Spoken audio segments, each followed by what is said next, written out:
This is exciting today. First, thank you everybody for joining me and putting time aside in your day to come talk about this. It's very exciting for me because I really enjoy talking about JavaScript. And it seems like today there's a lot of questions about which JavaScript framework we should be using. And as developers or technologists, if they're not purely a developer, or maybe a technology decision maker, or even a designer, back-end, front-end person, whatever we do, we have to think about what tools are we using for the job. So this talk today is all about how do we think about choosing our JavaScript frameworks. If you want to follow me and learn more about me or just kind of keep an eye on what I'm doing, have questions, the best way to get in touch with me as well is my Twitter handle, which you can see here on this slide. So I wanted to start with a foundation of how do we think about choosing JavaScript frameworks today? And there's more ways than just listed here, but the key ones are research. A lot of us go out and look for information about these frameworks, about who's using them and what features they have, the technology advantages, pros and cons.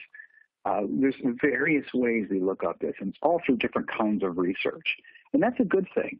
We also have, and it's important to understand, our personal preferences. We like certain things and we dislike others. And that's okay. That's our personality. That's what we do. And it's important to at least acknowledge that. That is a personal perspective, and it's something that we have that as long as we understand that that's who we are, that's okay, and it goes into the decision. And there's also bias and familiarity. There's our own bias and familiarity as well as other people's bias and familiarity. So we are biased in a certain way based upon our experiences and what we know and what we hear, and also what I like to call the bubbles that we live in. We live in certain bubbles of community that often are people who have similar thinking to us. So when we surround ourselves with friends or other groups or colleagues, or even at the workplaces that we go, or even events that we go to, we tend to go to places that we are familiar to us, and that happens to create a bubble around us of this is the group we're listening to. So when you hear things like, well, everyone does X, or everybody I talk to does this, that might be true, but that is also still a small subset, and it's not meaning that's a bad thing. It just means that we have to be aware that there are bubbles that we all live in. Another thing people look at is the technical features. Which one has this feature or that feature? And we'll explore some of that in this talk today, too. Popularity is another one. Let's be honest, popularity contests don't go away when you leave high school. That's still there. And there are ways that we can look at what choices are made based on popularity. Large and robust ecosystems, that's a big piece of how we can choose, too. We all want to make sure that when we get stuck somewhere, we can get out of it. We look at influencers. Who's influencing the direction of these technologies and who's using them? That's a key piece. And probably something we don't do far enough is trying each one of them. That's something that can be super valuable. So kind of starting there as a foundation point, let's move forward. The good news here today is also the bad news. We've got a lot of great options. Some of these great options allow us to do pretty much anything, but it can also be overwhelming at times. So we'll talk about how we can filter that down. And to start things off, I want you to think about what was JavaScript like just 3-4 years ago, or even 5 or 6 years ago. There was a time where it was literally a JavaScript framework was coming out every week. It was a flavor of the week. And that happened a lot, and there was no stranglehold on it. There were things like jQuery and Backbone, but it was a very much a mishmash, a conglomeration of many options that we could choose from. And some of them disappeared quickly, some of them stuck around. The great news is today, there's really been a consolidation in the frameworks, and now there's just a couple that are really taking the lead. And today we're going to talk about 3 of those. The best options right now for 2018, in my opinion, and from the research that I've done, and I hope you all see this as well, is Vue, React, and Angular. Those are the 3 big leaders. It doesn't mean that the others aren't valuable. There are other great frameworks like Ember and Aurelia. There's other great options, but these are the ones that seem to be leading based upon multiple categories. So we're going to focus on these 3 today. And no matter which one of these you choose, it's going to help you kind of move forward. So I want to start off with a quick poll. Everybody here should be able to see this poll here. If you could take just a few moments to fill this in while we're talking. Of which framework do you use today? Do you use Vue today? to use React today or Angular today. If it's another framework or library, and this could be jQuery, Backbone, Ember, Meteor, CanJS, Batman, there's so many options. If there's another framework you're using, please select the fourth option. And then the fifth option is, yeah, I'm using JavaScript, but it's just JavaScript. It's not jQuery or anything else. It's just pure vanilla JavaScript. And that might just mean you're doing an ASP.NET app with a little bit of sprinkled JavaScript in there. So if you could fill it out to the best of your ability, and we'll give you guys another 15 seconds or so, and then we'll move forward to see kind of what those results are. All right, I'm going to select one here. And now we're going to move forward. 5, 4, 3, 2, 1.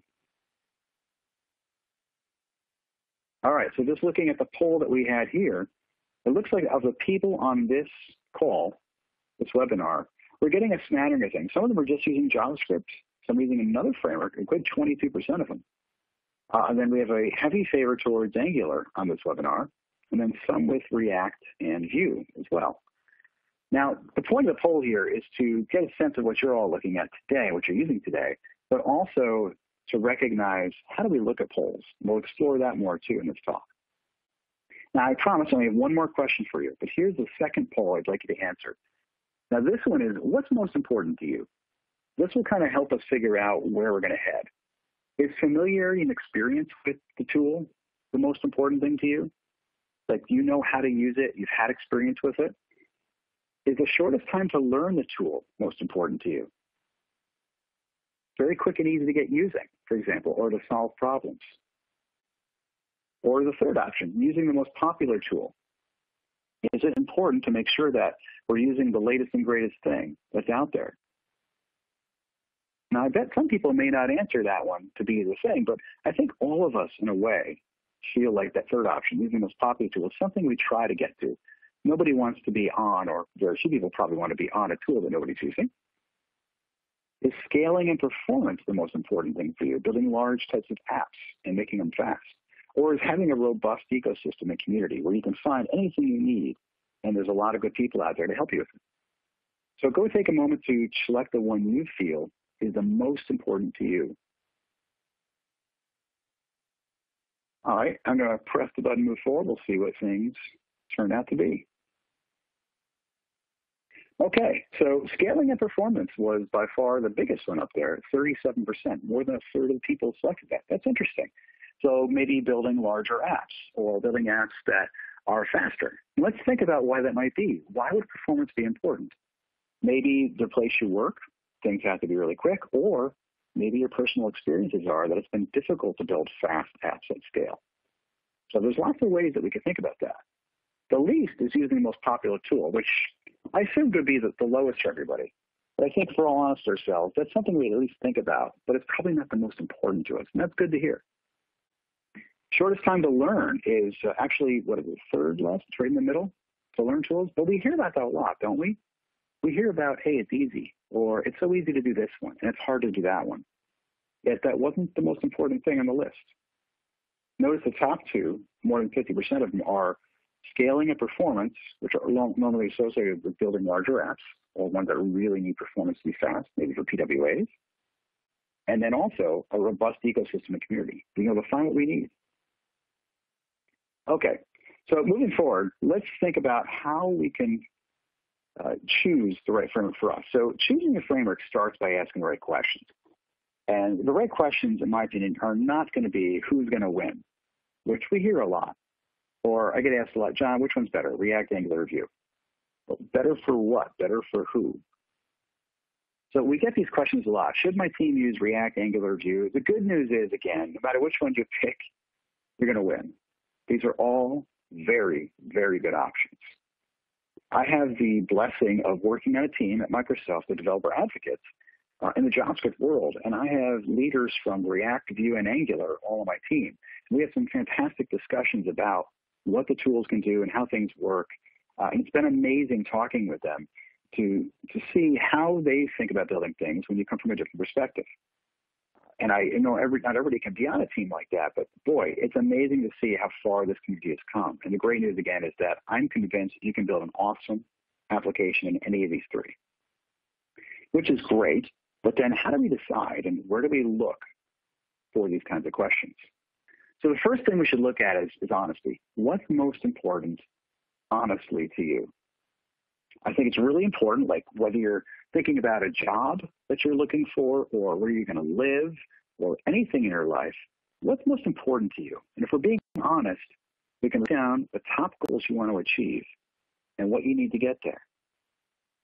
So are we trying to make it so it's easy to get started? Do we have a really large team maybe, and everyone's new to any of the frameworks, and you just want to make sure that all slipstream into it quickly?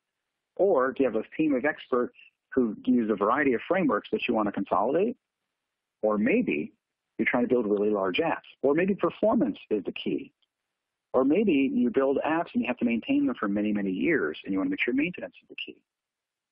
So I like to start with thinking about, when people ask me these questions, go ahead and do some retrospective on yourself and your team and figure out what is the most important thing.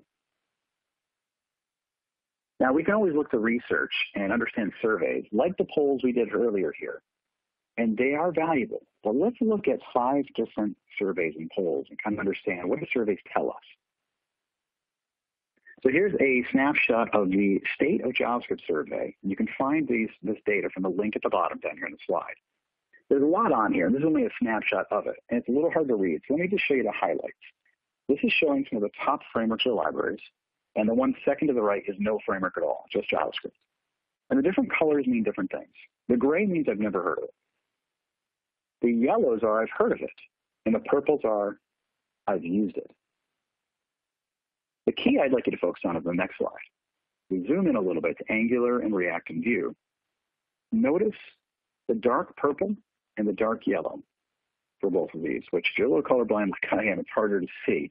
But the darker colors on these will let you see which ones are being used or people want to use them.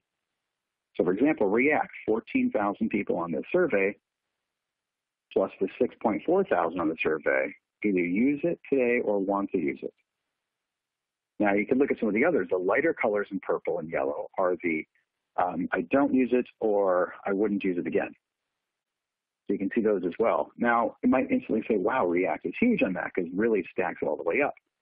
But let's take a look at Vue for a minute.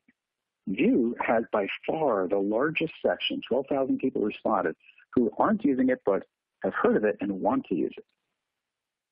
Then you look at Angular and go, well, that's third in both those categories that way, both in usage and in wanting to use. But do you put Angular 1 and 2 together? Angular 2 really covers Angular 2 through 6.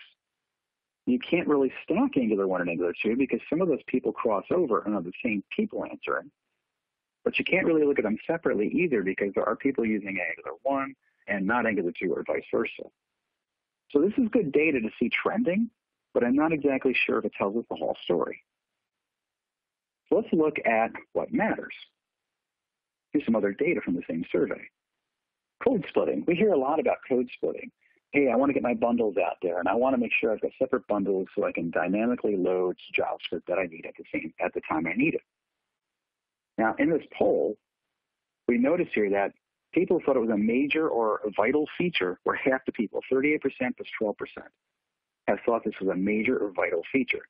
That means 50% thought it was, elite at best, nice to have, at worst, didn't even know about it. So is code splitting, something we hear about a lot, that important?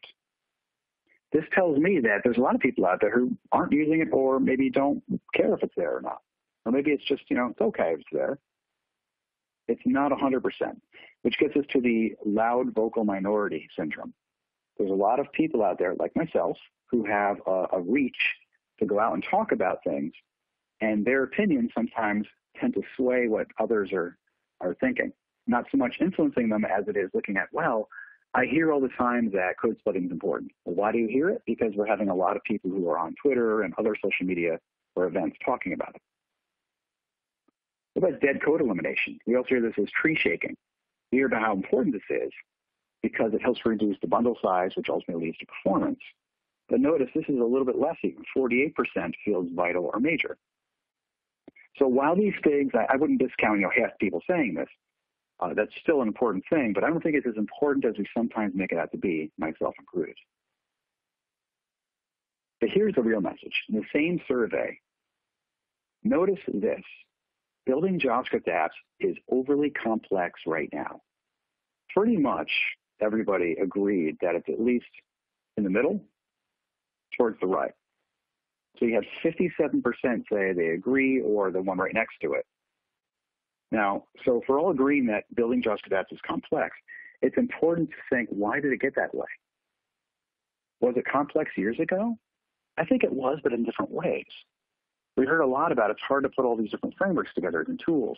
But today it's gotten complex a lot of times because of the setup and the build process and the things around it. I've often said the hardest thing about Angular is not Angular. And I love Angular. It's getting to Angular. Before there was an Angular CLI or a React CLI, it was very difficult to get these things set up, in my opinion, because you had to get Webpack right and Karma and your protractor end-to-end tests or Nightwatch or whatever you're using. All this stuff had to be put together. Or Webpack for even. So it got harder to use because more and more people were using it, and they were building larger apps with it, and they wanted to make them much faster. But check this out. The same people who answered that it's hard and overly complex also love building JavaScript apps. Only 5% of the people disagreed if you look at the bottom two categories. So you're saying 95% of people responded are basically saying, it's really hard and complex, but I love doing it. And that's the world we're living in. So moving forward to some other surveys that we had. Oops, here we go. Stack Overflow is another. Oops, I went back too far. Hey, Darian, this slide is not presenting for me. Let's see. Trying to get slide 23 to work, if you can hear this. Or Jared. I'm going to go past this, but maybe Jared, if you can take a look and see how we can get 23 to come back. I'll move on to 24 for now. Sorry, yeah, folks. Let's skip that for now. Yeah. So one of the other things here is that Stack Overflow had a great survey as well. Notice here that you need to look at the proper context of the surveys. So in this one, other respondents, Angular was heavily the favorite of front-end frameworks, and then React. Well, that might be true, but notice what's not there. There's Vue. And I could show you the rest of the list on here, and I'd have to go way, way down to see where Vue was. Well, what does this mean? Does this mean that Vue is not popular? No, that's not the case. This means, in this case, that I don't think we would agree that Vue is not popular. It just shows that people on Stack Overflow's survey are not responding with Vue. Does that mean that people using Vue aren't using Stack Overflow? I don't know. I find that hard to believe, too. So it's interesting to see where it is. Maybe it's because the conglomeration over time of answers to Angular and React on Stack Overflow. But if somebody just looked at this survey and showed it to their boss, you can easily see how, since Vue is not listed there, they might say, you know what? Hey, Spring has got 17%. Let's go with that instead. So it's interesting to look at the proper context. Another survey here is to look at the NPM downloads. Now, other than that weird glitch that happened there on June 3rd, if you look at the track record, the green bar is React, by far the most downloads according to NPM. The blue one is Angular, Angular 2 and up. That's the second most in NPM. And then almost on top of each other is Vue and AngularJS, which is Angular 1. If you look at those, there's a lot less NPM downloads. Well, again, if you look at just this, you might think, well, React is killing it here, and Vue and AngularJS are not. But then you also have to think, back in AngularJS days, a lot of people installed AngularJS with Bower, not NPM, or a script tag. And Vue is the same way. A lot of people use Vue through just a script tag, or they use private NPM servers even. So this data is not perfect either, but it does show you another picture. Let's go to GitHub stars, something that's been commonly talked about, and we reached an inflection point, I think 2 weeks ago, where Vue has more stars now than React does. And if you look at these bars, the red bar is Angular. It's been out the longest. And for a long time, it had the most stars. But React made its meteoric rise in GitHub stars a couple of years ago. And Vue has had an even faster meteoric rise in GitHub stars. And then the new version of Angular is the blue line. You can see where that is. So Angular is difficult to tell here because you have two different versions of it, people still using the old one and then the new one. And then you've got Vue and React getting a ton of stars. But what do stars actually mean? I would argue that stars actually mean that somebody went to the GitHub repo and decided to click the star button. But it doesn't mean a whole lot more than that. We can't look at any one of these numbers and statistics and surveys and accurately say that this is the one thing we should look at. I think as a group, we can look at them all and kind of tell what the trend is still. So what do we get from all this? Well, of these surveys, and there's one other I'll talk about quickly, of these surveys, they all have tremendous value. Don't make this the only data you process. They're all valuable. But if we look and want to persuade somebody in a certain direction, we can go find a survey or a blog post or data that really favors our opinion. The best thing for us to do is to try to step back from them and go, you know what, while I could do that, let's try to paint the best picture we can and really consume all the data and think about it. And the last survey I'll mention is Twitter polls, and I'm a victim of this myself. I put out a Twitter poll last night asking, which framework do you use today? And it so far has about 6,000 respondents. I only put out for 24 hours. But the point I put out about this poll was not to find out what people voted. And you can go check it out if you follow my Twitter feed, and I encourage you to do so to see what happened there. Two things are amazing. One was the respondents and replies were very positive overall from people about why they use things and what they do with them. And second, the poll is very biased. So think about this. I put out a poll. That means people who are using Twitter, you have to use Twitter to see the poll and vote on it. Second, you have to follow me to see it or follow somebody who retweeted it from me. So that's even less for people. And then, who are the people who follow me? I've been known for a lot of things with Angular and a little bit of Vue, but not much React. So of the people who follow me, it's probably going to be heavily biased towards Angular. And around 3,300 votes, it was 43% to Angular and 33% to React. And then I reached out to a bunch of people in the React community to help retweet it. And once they did, now if you look at the results, last time I looked here, it was about 40% Angular, 40% React and 33% Angular. So it shifted. The point here again is that Twitter polls, surveys, any place we look for this data, we have to really look at it with a grain of salt. There is value there, but there's more value in the replies to these tweets and the discussions that are had than there is to the which one is best or which one are we using. Okay, so what do we take out of all this? When we consider popularity, which is a lot of what happens with polls and surveys, the best thing to do is to pick a top three, which I think we're looking at Vue, Angular, and React. I also like to look at what's the talent pool for hiring. If you're a leader looking to hire for one of these teams, it's nice to look and see, okay, am I going to be able to fill a job for one of these three? And I think that's pretty clear we can these days. There's enough people doing it. Then there's how many job openings? If you're a candidate, what one of these are going to allow you to get some job skills that you can use to go and move your career forward, either inside your company, so more opportunity, or outside. And then trends. I think some of these surveys are best to look at not on their own, but look at them year over year to see how people's opinions change. So take next year's State of JavaScript survey, for example, and look at it versus this year and see what happens. The last thing to look at this with popularity is code doesn't go away. There were lots of people who replied with Backbone is awesome, or Ember is awesome, or Knockout's awesome, or pure JavaScript, or I'm looking forward to Blazor with .NET, with WebAssembly. So there's other code that's out there either coming or has been around for years. And this code doesn't go away, so maintenance is a big, big thing to consider. All right, shifting back to how we decide, I think the key is to identify what's most important to us. So remember this slide. We're going to identify the top three goals, how we're going to get there, and being honest. We hear the easy arguments a lot, and I think we all have to also be honest about what easy means. Does easy mean to you it's easy to learn? Well, learning could be whether I'm getting started or I'm 7 months into my project. I know a lot about the framework, but now I'm trying to figure out how I solve some other problem, like code splitting. So learning any piece of it. Or is it easy just to get started? Easy to build large apps? Does easy mean easy to teach? Easy to make it fast? Easy to find other things in the ecosystem? Easy is an opinion.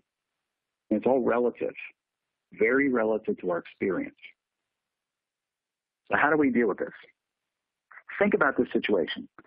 Let's say I told you it's easy to draw a Star Wars character. It's so easy. You're all going to get this, no problem. I'd like you to all to just think about this, or take out your pencil and go with me. We're going to draw a Star Wars character right now. Ready? First, draw an arc. We're going to draw the top of what could be a clone trooper or stormtrooper's helmet. So just draw a little arc to the top of the head. Got it? Now, let's connect the bottom and kind of make a shape of a helmet. There's a full face helmet here. Once you get that down, go ahead and color in the helmet like this. And then draw the body, and then just finish coloring it in like that. See, it's easy. No problem. And I think we hear this a lot with frameworks. We hear, oh, well, that's easy. Vue's so easy. Angular's easy. CLI makes it easy. React is just easy because it's JavaScript. I hear these all the time. Easy is relative to our experience. This goes to a great quote from a book that I read. I love this book. It's called Made to Stick. You can find a link here from the Heath Brothers. An awesome piece in there is the curse of knowledge. Once we know something, we find it hard to imagine what it was like not to know it. It's really hard for us, almost impossible in some cases, to go back and remember what it was like before we learned it. When we're teaching other people or telling somebody about something, we have this curse of knowledge, and it's very hard to empathize with them. Doesn't mean we can't try, though. So I think it's important to recognize this in ourselves and understand that easy is relative, and that when showing other people how to do it, we have the curse of knowledge, and they have yet to acquire that. So our experiences shape our choices. What do we look at, and what should we look at? We look at, hey, does it scale? Does it have support? Can I get it for it? Performance. Is there a good community? Is the documentation awesome? Is it popular?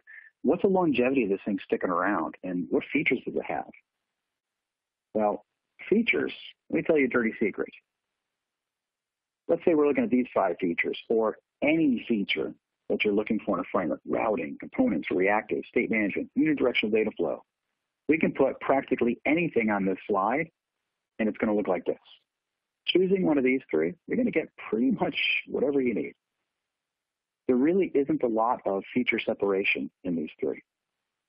There's a lot of stylistic separation, though. For example, state management. The Redux pattern is super popular in React. One of the reasons for this is because the way React handles the props going up and down the chain of components. Excuse me.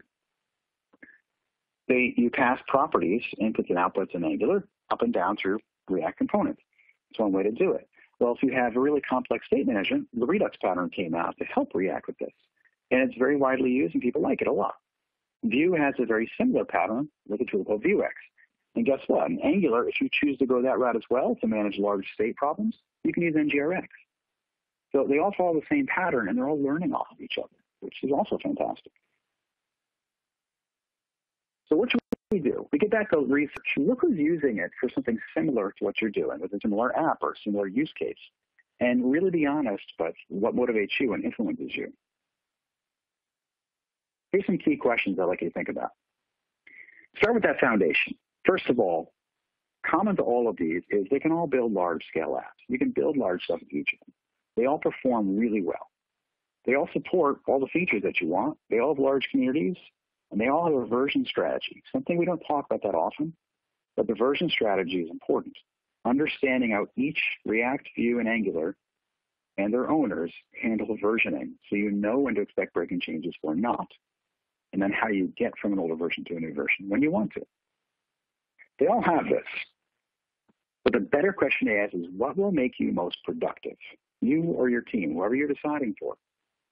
For example, do you prefer a language like TypeScript or ES5 or ES 2015 Plus? That's a really important thing to do.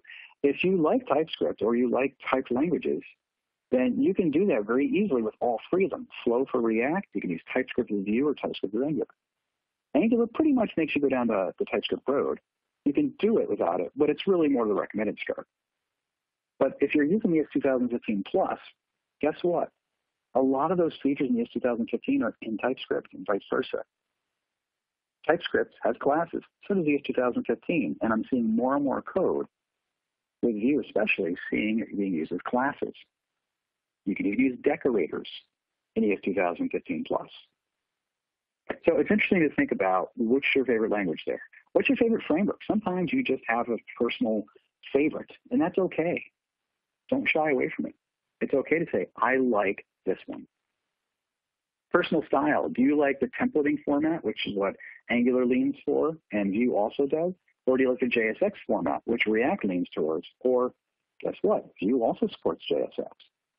So depending upon how you like to do things, whether you want to use more templating syntax with directives like V- for bindings and directives in Vue, or the NG dashes or the NGs in Angular, or if you like JSX inside of your code. Prior experience. This influences us a lot, either prior experience with the framework or with other tools that happen to feel similar to us. I hear a lot that people doing Java and C# like Angular because of TypeScript. It's less about the framework and more about the language in that case. Others like it because it has dependency injection. Some people like Vue because you can just drop a script tag on a page and run with it and do JavaScript ES5. Think about what your prior experience is and how it influences you. What's the learning curve? What makes you most productive at learning? How does your team learn? And then good documentation, which can also include not just formal docs, but Stack Overflow and others. All right, so what's my opinion? Up to this point, I've been trying to show a pretty balanced look at how we can look at these things, but I want to tell you where I stand on some of these. First, it's really important to know that prior knowledge and experience are heavily influencers on me too. I admit it. Things I have done have led me down a certain road to like certain frameworks over others and use them more. I actually enjoy all three of these for different reasons. But here's the key. When somebody asks me to build a $50 million project on one of these tools, if someone asks me in the future, I would think inside my head, well, which one of these for my job would I use? Well, I built one, more than one, massively large app successfully using Angular. I know it's going to work. So knowing I can get from point A to point B with that project is huge in my opinion. It doesn't mean the others can't. I'm confident that I could build those apps in there as well. I build much smaller apps in the other two, not because that's what they're suited for, because that's what I happen to have done. So the experience you have does sway you in one direction or the other, and that's okay. It doesn't mean I wouldn't grab and jump at the opportunity to build a massive app in Vue, for example, or in React. I think it'd be so great to build one in all three, but you have to pick. You can't do all three at the same time, all the time. So that's my opinion. I know that that's where I would lead with Angular.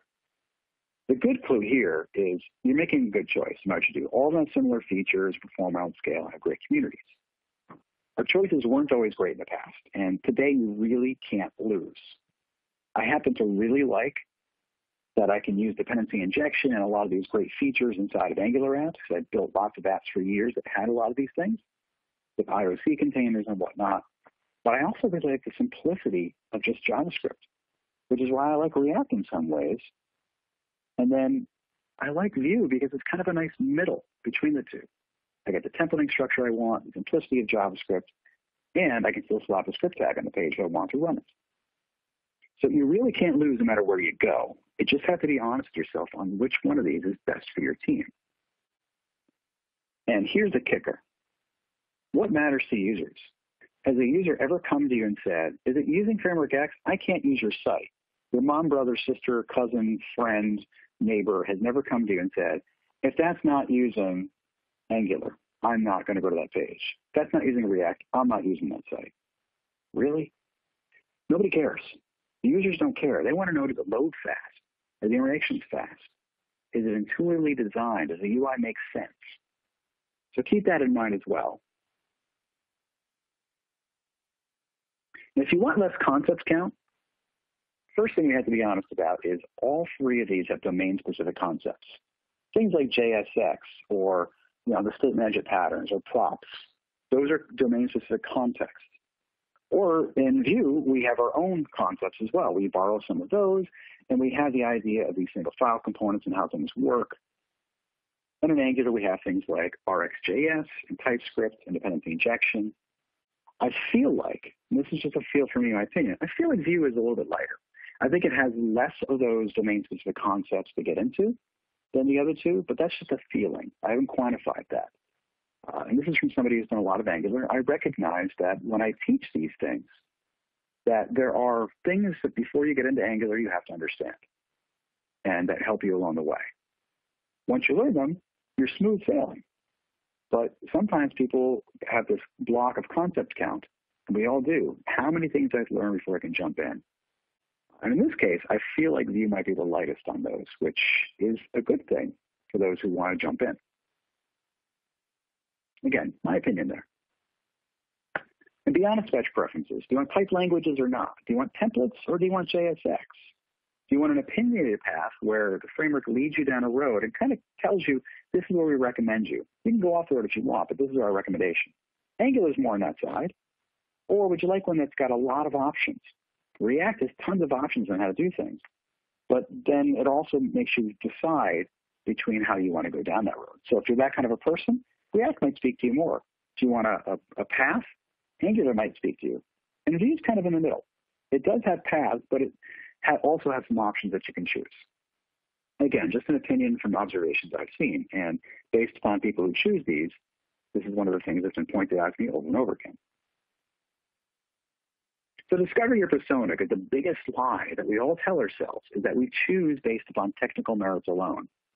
Well, this one's better because it's faster. This one's better because it's smaller. This one's better because, and we look at that. But really, we're much more heavily influenced by what we enjoy doing. What we enjoy. And some people say, well, our job made us go down this road. A lot of people change jobs, too, when they're not allowed to do what they enjoy, or they do it on the side, too. Most don't have that luxury, and I've been there as well. But we are heavily influenced by what we enjoy. And the technical merits, quite frankly, are pretty much on par. So my words of advice on this is try each for yourself with a proof of concept. This is one of the first things I heard from actually all of the major core contributors to Vue, React, and Angular, and some of the most prominent influencers, is I hear this a lot. Do a proof of concept, try them each, make your own decisions up.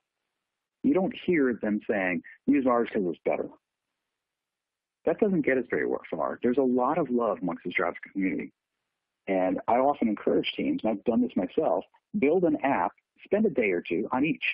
Once I had my entire team spend a week building apps in all three, just to get a feel for them so they better understand how they liked it and what they could do. You're not going to build a massively scaled app in a couple of days, but you will be able to at least get a feel for what's in store. And it's a lot better to make decisions once you've tried each yourself. So in wrap-up, choosing, here's the 6 things we really covered. Consider surveys and polls with a balance, with context. Understand how they were presented, the way they were worded, who was responding to them, and maybe timing. Use that as one decision point. Decide what's most important to you, to your team, and empathize with your team. Understand where they're coming from as well, and discover your persona. Knowing who you are and what motivates you and how you did the research. Why did you not read this post, but you looked for that one? Why did you put the Google search in looking for that specific word versus another one? A lot of times, our experience and who we are shapes the tools that we use. And try each of these. I guarantee if you try them each, you'll have a much greater appreciation for them all, because they're all amazing. And the people who put their hearts and souls into creating these frameworks are really good people. And be okay that all 3 are awesome. I think the best thing that moves us all forward is to stop asking which one is best and to start asking which one is right for me on this project and how can I help contribute to moving these forward. Because the more we all get involved, the better off we're all going to be with this.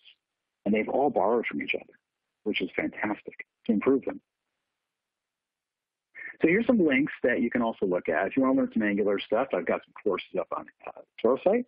There's also some paths that you can look at for courses up on the Pluralsight site. There's a learning path for React and for Angular. There isn't one yet for Vue, but it's being worked on. There's a couple great courses on Vue up on Pluralsight as well. I'm hoping to put some together myself in the future on all these topics, not just the ones I've got up there. But I wanted to leave some time now for some Q&A from the audience. So feel free to go ahead and enter some questions, and we can spend the rest of the time kind of going through that. And if there's any great questions here, I'll read them out loud and answer them best I can. And if not, I will see you all on Twitter. So I'm kind of just going to go through here in the order that I see them. Joseph Couture, if I screw up names, I'm sorry about that. What I'm reading here is that a most difficult thing about embracing a framework is the method and functions frequently become deprecated in the ongoing revisions of ECMAScript. For instance, if observables become accepted in JavaScript ecosystem, then the third-party libraries like RxJS for using observables in Angular become unnecessary. And so then you need to refactor. That's when one's expertise soon becomes outdated or has to be updated, right? That's a great point, Joseph. Not so much a question, but I agree with you. There's a lot there that we have to think about is as the web evolves, are our frameworks evolving with us? One of the really cool things about Angular, which they started doing in version 6, is they now have an update tool, which allows you to update from older versions to new ones. And for example, there was a breaking change in RxJS from Angular 5 to 6, that the version that RxJS supports on, that's based on. And what they did is, instead of leaving it behind, is they made a tool, working with the RxJS team and Ben Lesh, who's awesome, is they wrote a tool that helped us actually modify our code to update. So I'm hoping to see more and more of these. It's my favorite pizza, Papa John's. No, it is not, although that's my name, isn't it? Good question, Sean. Can we get a follow-up email with the slides? That is up to Darian. Hope so. I believe this will also be recorded and shown later if you want to view it. Let's see. I'll need to produce a mobile app. What are my options between the big three? Well, all three can let you do that. That's a great point. I'm glad somebody asked on mobile. Thank you, Eric. With mobile, you can do like React Native is a great way to go. You can use NativeScript. You can use Vue or Angular. Use Ionic. You can use Angular today, although they're also making it easier to use pure JavaScript and the other frameworks if you need to. I don't think choosing one of these frameworks prohibits you from making mobile apps in any way. In fact, PWAs, you can build PWAs with any of them, and I see that as being the future of mobile, quite frankly. All right, let's keep going. Devian Kapoor. Oops, I just lost the question. There it is. I want to start with JavaScript at my personal level. How can I start? Great question, and thanks for coming in here. I think the best way to learn JavaScript is to start with JavaScript, HTML, and CSS. There's some great courses out there. If you're more of a visual learner, there's some great articles and books out there as well. But before you jump into frameworks, I think it's important to understand JavaScript and CSS and HTML first. From Joe, John, how do we consider the support concepts for most enterprises? They look for how a tool or framework is supported. Great point. A lot of large businesses want to know, hey, if we get stuck, how do we get unstuck? So looking at documentation is a big thing. Also, where does the community go? Most support these days is not a paid support thing like we had 10 years ago, although you can still purchase that from companies. But instead, where do you go to find answers to Angular, React, and Vue? And all these are online. So that's what I would look towards, is find out how to immerse yourself in those communities. Twitter is a great place to start, and then get into Slack channels and GitHub issues, and Gitter is another great place to look for these three. I tried using JavaScript classes to work with a promise pattern. Classes want to use this, the keyword, this, for instance variables. I found that classes lose track of this and the promise is fulfilled. For this reason, I went back to conventional JavaScript. There's something I missed about using classes to do this. That's a great question. I think it's from Roland. Thank you for putting it in there. Yeah, this is one of those weird things in JavaScript, the this keyword, and it references the current scoped object that you're looking at. Things like TypeScript help you with this quite a bit, actually, when you use Lambda functions. It's one of the reasons I like TypeScript. When you use a Lambda, it actually helps you encapsulate and use the proper this. It's probably more time than we have to get into right now about it, but I would take a look at how this is handled with Lambdas or fat arrow functions in TypeScript to see what I mean by that. But it is not, you're not the only one feeling that way, I'll tell you that. Where does Polymer fit in? I considered it a framework. Great question from Jonathan Founder. Yeah, Polymer is a great way for those who don't know it or to do web components in the web. And it's a project by Google. It's their way to kind of help you build web components. The problem with web components is that there is no real agreed upon standard that everybody just supports in the same way, shape, or form across the board, although it has gotten better. So web components is the idea that you can write a component in pure HTML and JavaScript and CSS and use it anywhere you want.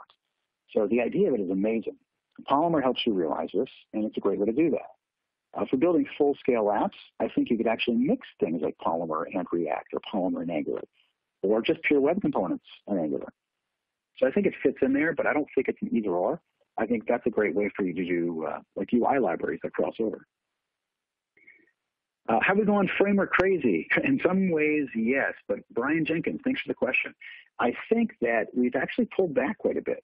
I think the frameworks have helped us solve a lot of problems. While we could use pure JavaScript in a lot of ways, there's nothing wrong with that. It's when you build really large apps sometimes, there's things you'll find being very repetitive, and you end up building your own tools that will solve the problems. I've done this. I actually created my own framework years ago. And my good buddy Dan Wallin said to me one day, he goes, John, you basically created a Frankenstein framework. And I said, you're right. It was made up of like 12 other things. A lot of it was custom. And the only one in the world who knew how to use it was me. So are frameworks necessary? Maybe not, but I think they do make it easier for us to build things without learning the plumbing. Hiram, I work on large, gray, transactional, boring corporation apps. I love it. I've been there too, man. Looking for the question here. What would be your recommendation for making my company happy and recommend if I'd rather choose a more innovative path? In this case, I think, again, think about what's most important to you. Getting the job done, having minimum impact of solutions over other things is what you're pointing out here. I think any of these three would work for you.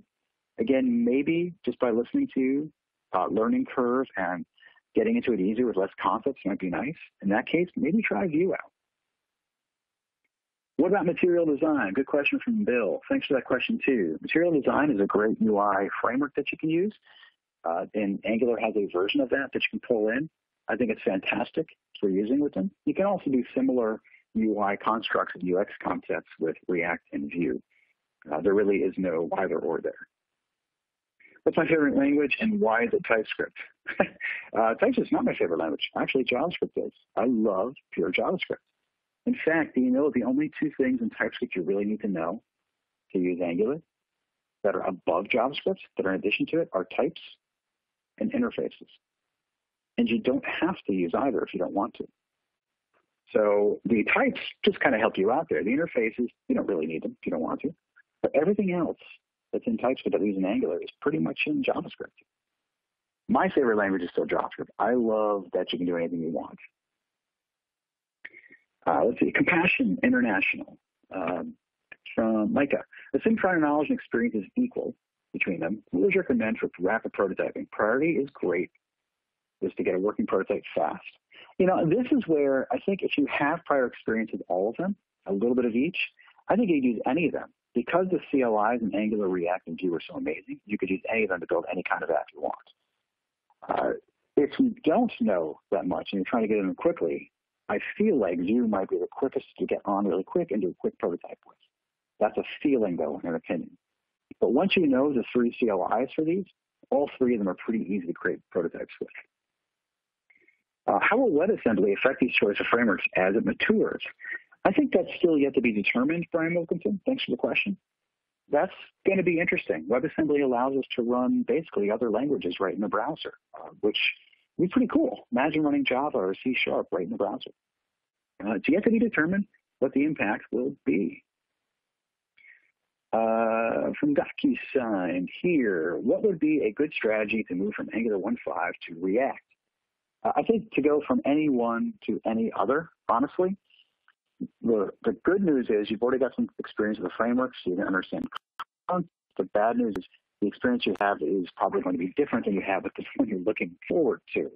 So there's pros and cons to that. A good strategy, honestly, is to at least recognize that. Look for the things you enjoyed about the old framework or didn't enjoy, write them down, and then go over to the other framework and find what those things do there. I think that's super helpful. Let's move on to somebody else there. Is there an equivalent for React for the two-way data bindings in Angular? Interesting. So they all support unidirectional data flow now, which means data flows in one direction, just like it said. Thank you for the question, Michael.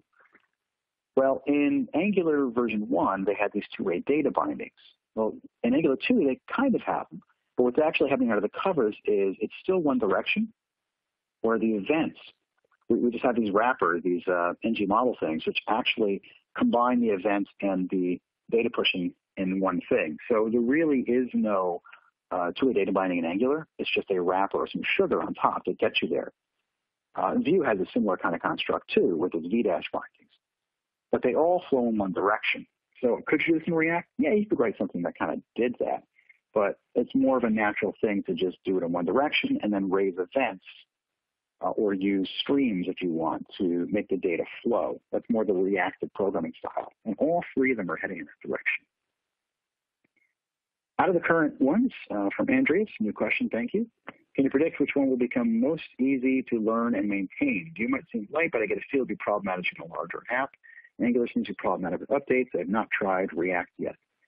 I do think Vue seems light when you get started, and will be problematic as you get larger. I don't think so, and you might want to examine why you feel that way. There's a lot of large apps right now out there in all three of these. And I've talked to several of the core contributors about this, Evan Yu, Chris Fritz, Sarah Drasner, and they have built large apps and know of large apps being used with Vue. So I wouldn't agree there, and they're awesome people. Angular seems to be problematic with updates. I don't see the updates being problematic. I actually see them being really good because now they follow Semver and they tell you exactly what's going to break, and they actually give you tools to help fix them. Whereas in the other ones, it's more of looking at the change logs. That's not a bad thing. That's a good thing too. So I don't look at that as a bad thing in any of them. Who's going to be easiest to learn and maintain? That's going to depend upon you and what kind of things are easy to you. Remember the easy discussion. If I had to pick what's going to be easy to maintain, I would pick any of these three, honestly. I think they've all been fantastic, and I've written on all of them. How fast should be considered fast? Great question by Tamal. That's relative, right? I've been on apps where I talked to my good buddy Ward Bell, and he builds apps for internal company sites. And if it takes 15 seconds to load something, that's okay to them on some of the apps he's built. Not all of them, because they load it once and that's done. Whereas if you're building a site that's a public website, and I've heard a lot the 2-second rule, or under 1 second, for every second or moment or millisecond after that, you're losing money. So it depends on what kind of site you're building. So fast is relative. The best way to answer that is ask your business people. A lot of times they will have stats on how much money they could lose based on timing, or maybe just do user studies where you watch people's behavior with systems and see from your user base how quickly do they move along if it is slow. What's the best one to learn from George? Which framework is in demand for IT software jobs? But depending on where you go, you'll see different jobs for all three of these. In fact, you'll see jobs for Backbone and Ember and jQuery too. So there's jobs for all of them out there, and I think you have your choice. I think we're in a good position these days. What's best to learn? If you're going to pick today, I would say honestly, spend a week learning all three. Spend a day and a half to 2 days on each. Learn CLI. That's where I would start, and from the documentation. Which framework has seen the growth at the fastest path? We saw a slide in there, Andres, about that earlier. I think Angular was slower over time, but I think a lot of that too is because people were still coming into SPA. And now that they're into the SPA single-page app world, I think React took off much faster. And then Vue has even had a more meteoric rate. We're just looking at the data. If a team is traditional C# and hates JS, the burning passion, which one would be a new place to start? If you like C# and you don't like JS, I think TypeScript will appeal to you, honestly. So you may want to take a look at that. You can do that with Vue or Angular. And you can also use Flow with React if that appeals. Let's see here. Why is Google keeping 2 frameworks? I love Polymer, but tend to question each feature with Angular House too, because Google's a massive company and they have uses for both of them. Polymer helps you with no matter what framework you're using, and Angular helps you build a lot of the whole package out there. It's a platform effectively. You're going to see that at Microsoft and Facebook and other places too. Very large companies tend to use a lot of technology. What's my favorite JS editor? Michael Don. Thanks for the question. VS Code. End of story. It's fantastic. Love it. Especially the extensibility model, how fast it is. And I'll take one more because we're just about out of time. And feel free to hit me up on Twitter because there are so many more questions here. Let me randomly pick one. Do you have recommendations for people who don't use JavaScript normally and are more familiar with .NET? Yes, I would learn JavaScript first. I know it'll be a new frontier there, but I would learn JavaScript first and then decide, do you want to stick with that route or do you want to go to something more like TypeScript? And then with the frameworks, you can kind of decide once you feel better in one or the other, which one of those frameworks appeals to you based upon your history. Again, I recommend doing the week exploration in each. Hey, Darian, it's 2 o'clock. I don't want to lose all these questions, but is there a way we can capture these and I can maybe answer these on a Twitter stream? Everybody can go there and find them afterwards? Yeah, absolutely. There are a lot of questions. I'll definitely send them over to you in a pack, John, and you can take all the questions you want and answer them in a Twitter stream. And then when we send out the recording, everyone, we can link to John's Twitter account, link to that thread, so you can see all the questions. Hopefully your question that was unanswered now will get answered there. And thank you, everybody, for coming. I really had a good time, and I hope this was useful for you. And if it is, maybe we can do another one of these in the future and go a little deeper into some of the technologies. Awesome. Okay. Thank you, John, for this presentation. This was awesome, and that Q&A was also fantastic. Before we sign off, is there any a parting message you want to leave with our audience until we see you again? Yes, I think the big thing I like to focus on is there's a lot of articles and posts and things out there that tend to be negative about one framework versus the others. And that's okay. That's just human personality. But I think we all move a lot further along if we really try to be kind and respectful of each other. A lot of the people who build these frameworks, they're very, very passionate about it, but they're good people. And I think we're all good people at heart. So just keep in mind when we're responding or talking about these things that we all move further when we go together.